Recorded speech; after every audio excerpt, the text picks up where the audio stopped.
Welcome back po ulit dito sa ating kusina. Ngayon po ang lulutuin natin ay bangos na sinigang sa miso. Please keep on watching. Ating bangos, ayan malinis na guys. Ayan matataba yung ating bangos. Lagyan ko siya ng flour para hindi matalsik pag pinirito natin. Tapos yung flour na ginamit ko itong Tasty Boy. Ayan para malasa na yung ating bangos. Ayan guys, kasi pag pipirito natin tumatalsik kaya kailangan lagyan na natin ng flour. Ayan, depende sa inyo kung gusto nyo lang din lagyan. Ito ay optional lamang.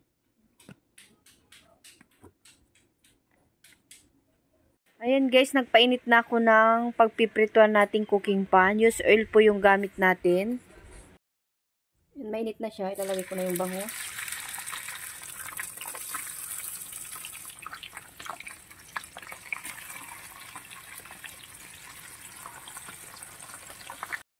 Ayan, balik pa rin natin.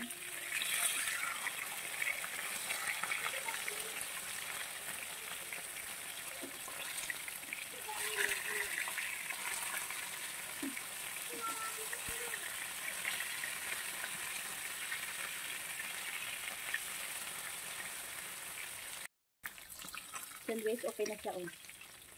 Malutong pa siya.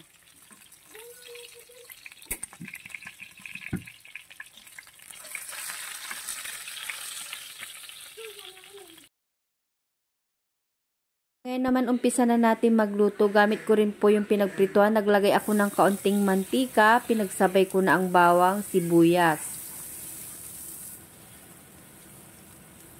Gisa-gisayin lang natin ito hanggang sa lumabas yung aroma ng bawang at sibuyas. Tapos po ilalagay na natin ang kamatis. 3 pirasong kamatis guys yung nilagay natin. Medyo may kamahalan pa rin ang kamatis. Ngayon naglagay po ulit ako ng luya. Ayan.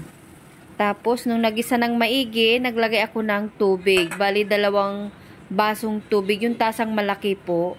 Ayan, nasa sa inyo kung gaano karami ang ilalagay nyong tubig. Takpan ko at pinakuluan. Saka natin ito titimplan ng patis. Tansya-tansya lang po yung paglalagay ko ng patis. Tapos titimplan din natin ng seasoning.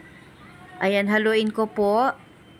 And then ilalagay ko na po yung ating siling green. Tapos po isasabay ko na rin po yung sinigang sa miso. Yes po, meron na rin pong sinigang na miso na Knorr. Knorr, baka naman pagalawin ng baso. Ayan guys, masarap yan guys. Talagang malinamnam yung sinigang sa miso na Knorr. Ayan, pinakuluan ko lang siya. Tapos ilalagay ko na po yung mga pinirito nating bangos. Boneless po yung ating bangos.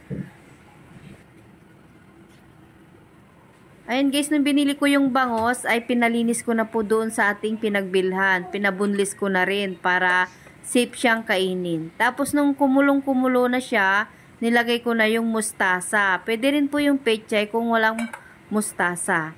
Ayan, isimmer lang natin ito ng 3 to 5 minutes. Pagtapos ng 5 minutes, eto na guys. Ayan, may marasarap na tayong ulam. Ayan, favorite po ng mga anak ko tong sinigang sa miso guys. So ayan po, sana nagustuhan nyo muli itong ating video. Medyo matagal-tagal po akong hindi nakapag-upload ng mga ulam kasi po nagkasakit po yung ating mother. Ayan, nakasakit po si mama. Kaya yan, inalagaan ko muna siya. So ayan po, marami pong salamat sa inyong panonood. Hanggang sa muli guys. Bye!